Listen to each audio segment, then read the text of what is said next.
Hi guys, welcome back to another studio vlog.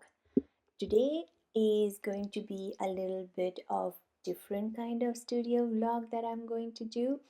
Mainly I want to talk about what's happening in my life, um, a little bit of Chunky's update, and a small business, how is it faring? And also I will be working on a custom order, so I want to bring you along on how I do it. Probably will not be able to disclose the company's name, um, but I have a huge order that I need to work on. So I'll bring you along just to show what happens behind the scenes. And but yeah, if you are new here, hi, I'm Alicia. I am the creative behind Coffee Journal Labs. I mainly work on bullet journaling and scrapbooking videos. I also do a lot of stationery haul. I love stationery. I have always loved collecting erasers, like different kind of those fancy scented erasers that you used to get before. I used to have a collection of those, also pens. So I have been a collector uh, for stationery for a long time. And once I got introduced to journaling and scrapbooking world and bullet journaling, I think there was no stopping to me. So yeah, that's how I started my journey. But life lately has been a bit hard. First, it started off with my health issues. If you don't know, I live in Ireland. We have very limited sun in Ireland, and I come from India, which is very, very sunny and warm.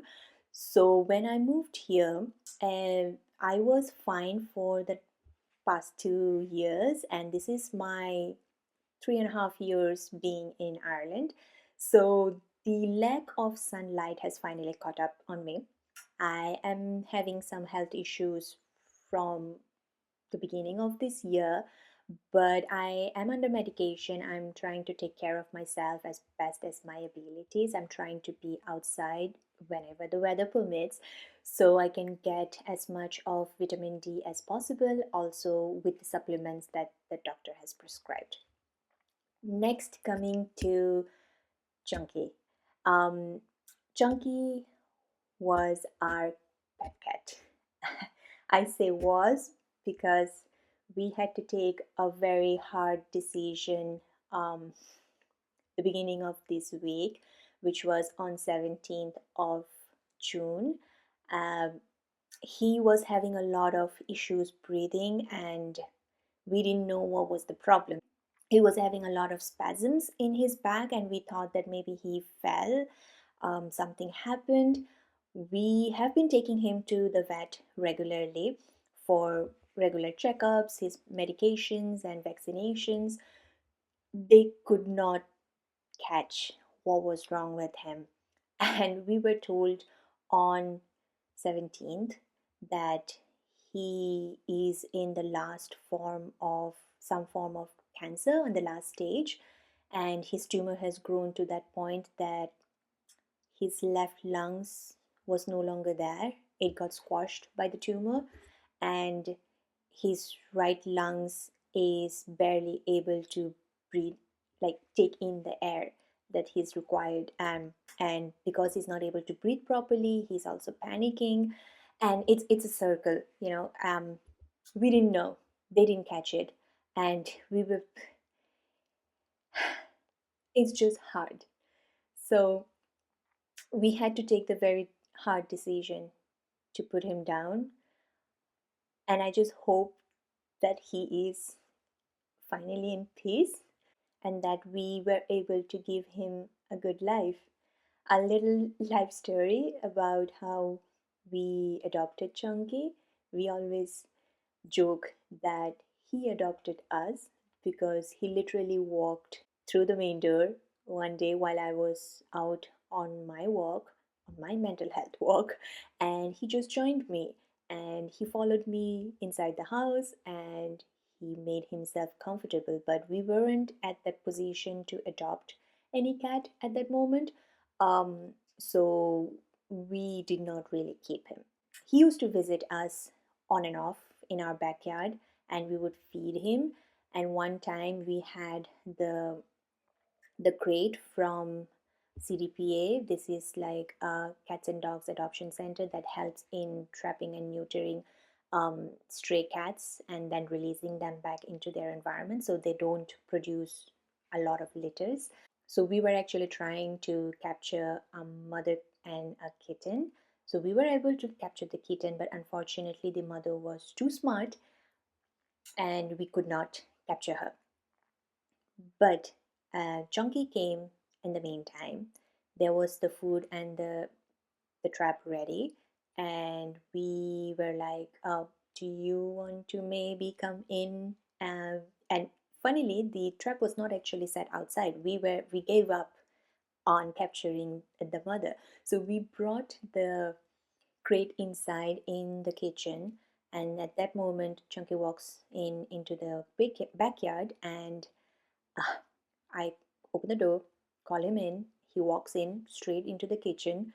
My husband shows him to the food, and he walks in right into the trap, which was really, we thought it was funny.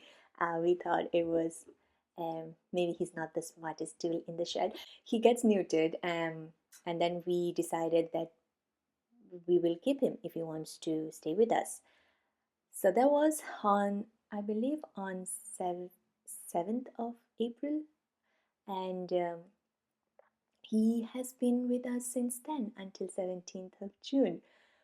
We loved him so much. He was our world.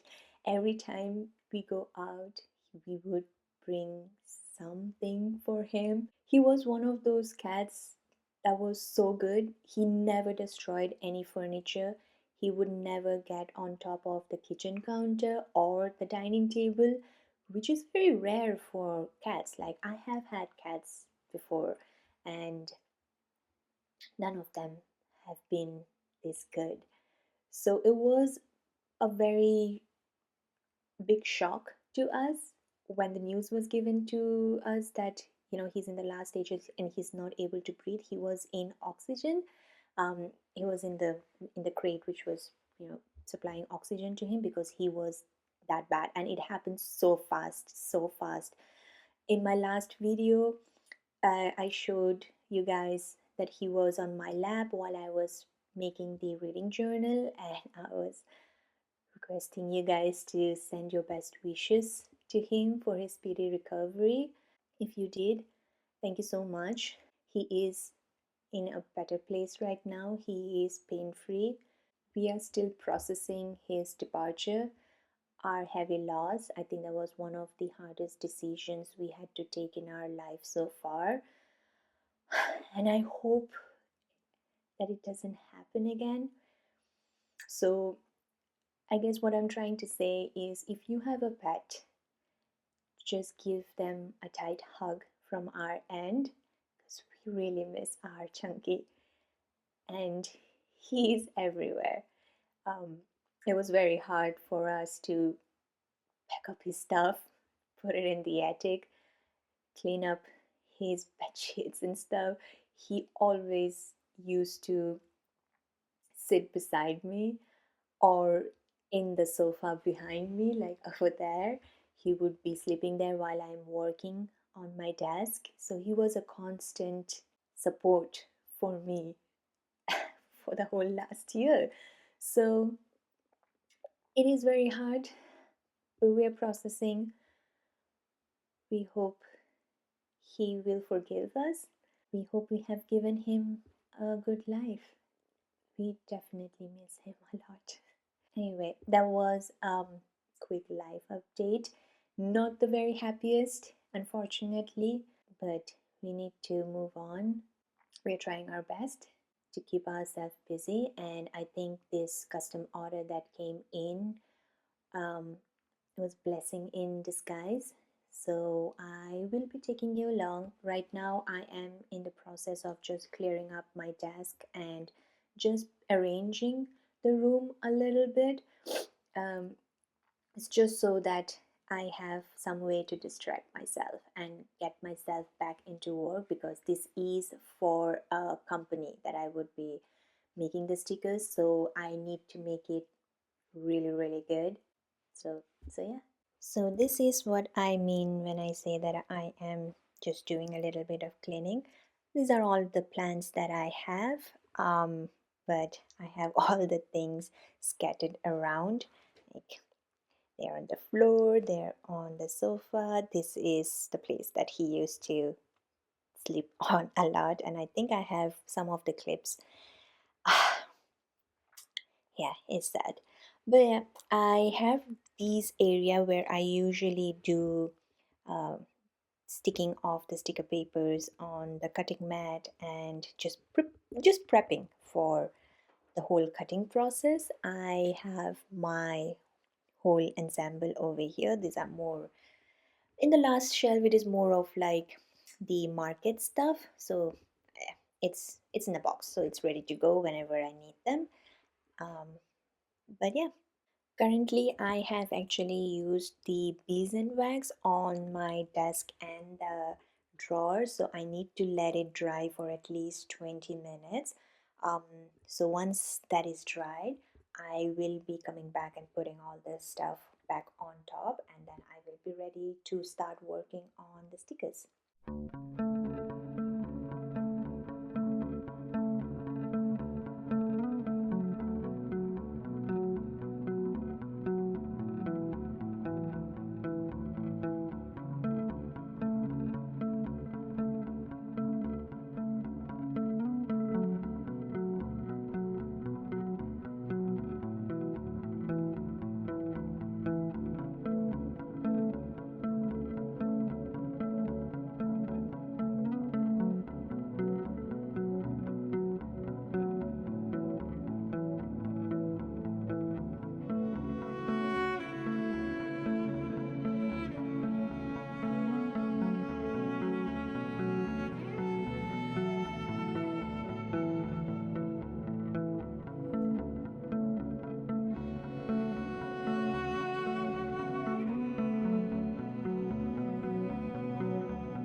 Alright, so before I start working on the actual stickers, so I wanted to make some prototypes since the client is also my friend. They work for a pet company and they are going to launch some cat food. So far, they have only made dog food, so they are venturing into the cat world. And she wanted me to help her with making some stickers for the company, and that's how I got the custom order from the company. So she wanted these three designs to be stacked together in like a banner like this, and I did not have like clear instructions in terms of what the size would be, the arrangement, because these were like individual designs that she sent it across. So what I did was I wanted to just play around the size and give her an a more like an understanding of how the stickers will look like. So I made four different prototypes to just show to her like how different sizes will look like and how big or small, because depending on the size, the prices will vary. So this was what I thought would be a more visual representation of the final product. These I printed on a copy paper, so they are not the best quality, but it gives an idea of what the final products will look like. So she liked the orientation that I went with because it's like says meaty, tasty, fresh, and it looks like a staircase. So that's what I had in mind, that maybe this would look good, but I didn't know what is the branding that the company is going with.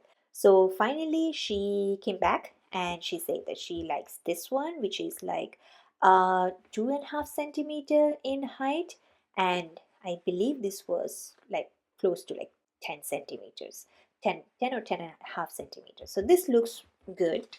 It also helps in terms of reducing the cost for her and also for me in terms of cost of production. So this worked out well. So let me show you how I do my stickers.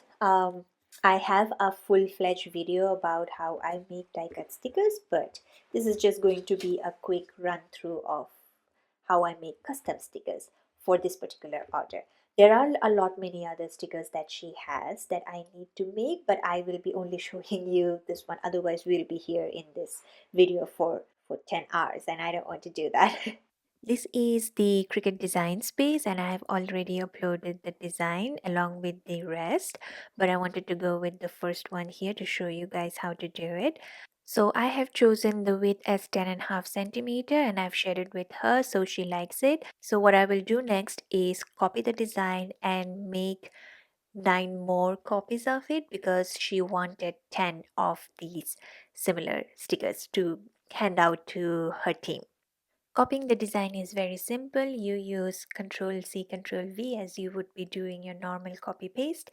After that, if you want, you can arrange the stickers as how you would want to cut in the sticker paper finally, or you can let the Cricut design space arrange it at the best way possible and you can make the arrangement later. I did talk about this in detail in my how-to videos, which will be linked in the description below. So what I will do in this case is I will just go ahead and make it, and as you can see, Cricut decided that this is the best way that we should be proceeding in order to get the best cut. But as you can see, there is a lot of space on the right hand side, and I will be using only like half of the sticker sheet, which is going to be quite a waste. So in this case, what I will do is I will go to the first page and I will try to arrange the stickers more towards the left so that the small blank that is there on the left hand side is covered and I have more space on the right hand side so I can move the other designs from the second page towards the first page. You will understand how I do it. So I'll go over to this hamburger sign, click on it and move the object to the first page, then just rotate it and try to adjust and align it best way possible so that each design does not overlap. It is very important that it does not overlap, otherwise you will have cuts which are not accurate and aligned and it will completely ruin your design. So that is very, very important when you are moving one object to from one page to another. So this is how I will be playing around with the design for a little bit, and I will just fast forward it so that you don't have to see me miserably trying to adjust this because it did take me a little bit of time because I was like really determined not to waste the sticker paper and try to find the best optimal position.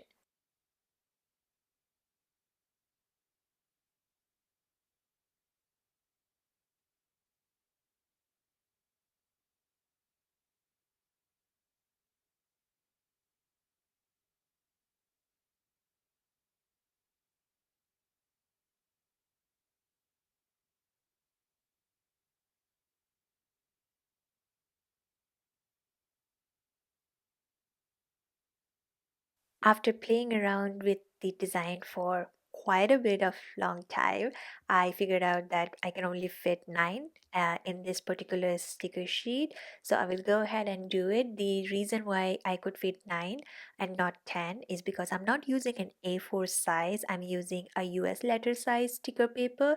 That is the discrepancy with the sticker design space here, because I am in Europe and I do not have the US letter size option to change for whatever reason. So anyway, this is the uh, adjustment that I am trying to do.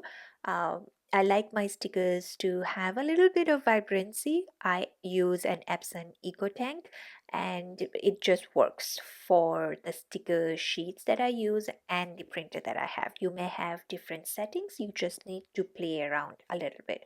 Again, I go more in depth in terms of the color adjustments, the kind of sticker papers I use, and all of those in the video that will be linked below.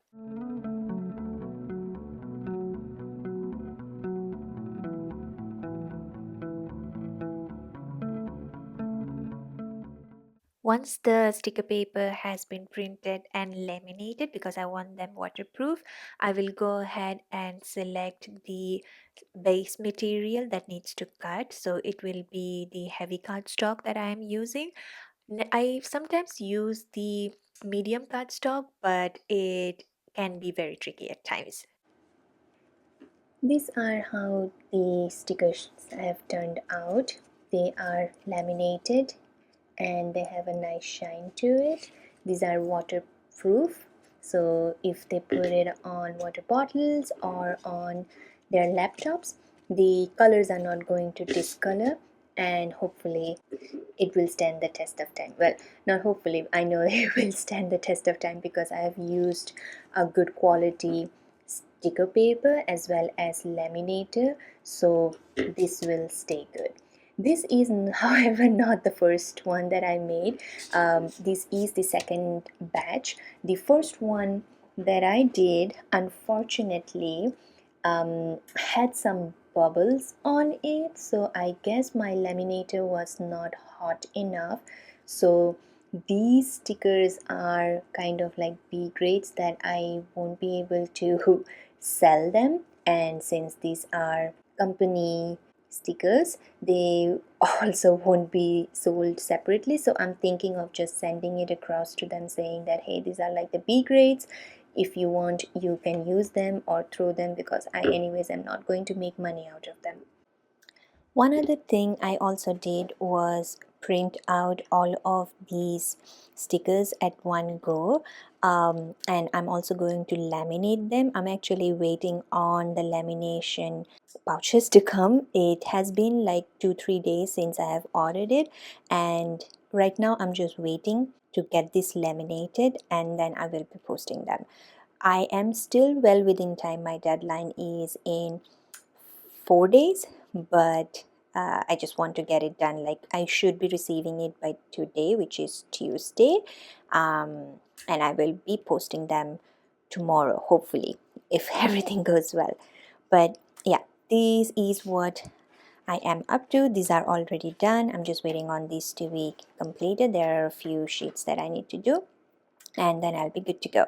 We also had a very lovely visitor. She is another stray cat that we have been feeding, and there is another tuxedo cat that comes in. But lately, she has started trusting us more. I think it was Chunky who kind of guided her to trust us, and she have been around in the neighborhood, but she only started to come towards us probably like a week before Chunky died. And here's a picture of them together. So we just think that he was, training her to be our pseudo cat, or just help us process through the whole debacle. I don't know. It's just humans trying to find things. But anyway, to wrap up the video, I'll be throwing some of Chunky's older videos so you can enjoy them. We miss him, we really love him, and he will be always there with us forever. He made us a family. But thank you so much, guys, for sticking around till the end. If you have, please leave a cat emoji in the comments, and I will see you in the next one. Bye.